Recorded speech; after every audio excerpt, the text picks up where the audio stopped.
Alright, it's day 28 of me picking an album from this filter, working out to it, and giving it a review. This is a series I've been doing called Muscle Music, and I only do albums I've never listened to before.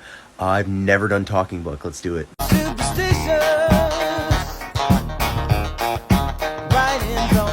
Alright, we're back from the gym. We did our pull day today, so here are my thoughts on Talking Book by Stevie Wonder. So this album came out in 1972, and it's kind of seen as like the beginning of the golden era for Stevie Wonder, because I didn't know this. He has been releasing albums, at least in this point in history, since like the early to mid 60s. This is his 15th studio album to date.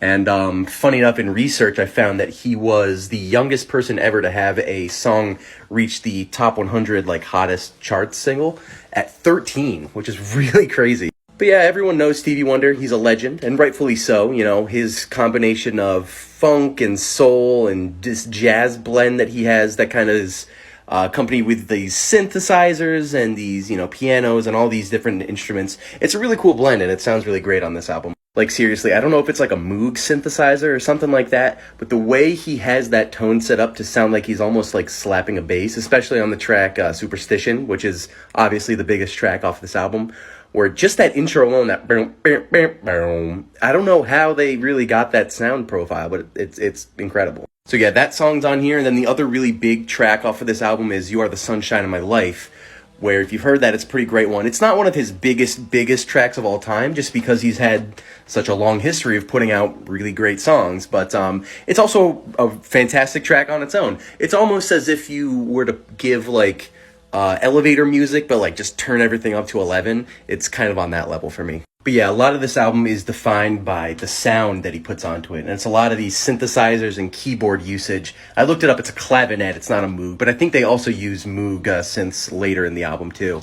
And so it kind of strays away from the traditional format of using like a stringed orchestra or something along those lines. And it really does come out in the sound. The sound of this album is impeccable. I will say in the latter half of the track list, there are some tracks that are just too ballady for me. Like, they almost sound like those late 70s, early 80s ballad-heavy tracks. You know the ones I'm talking about. And I mean, Stevie Wonder does them in his own way, which is pretty great. But it just kind of gets a little repetitive at the end for me. Also, the transition from Superstition into Big Brother is just a chef's kiss. But yeah, it was a great album. My favorite tracks have to go to Superstition, obviously. You Are the Sunshine of My Life, as well as Tuesday Heartbreak. That was a good one. I will say, as a gym album, as to work out to it, not very good. It actually caused me to not finish some of my sets. But outside of that aspect, great album. If I had to give it a rating, probably a high 7 to a low 8. Right about that. Like and follow for more, unless this app gets banned. Goodbye.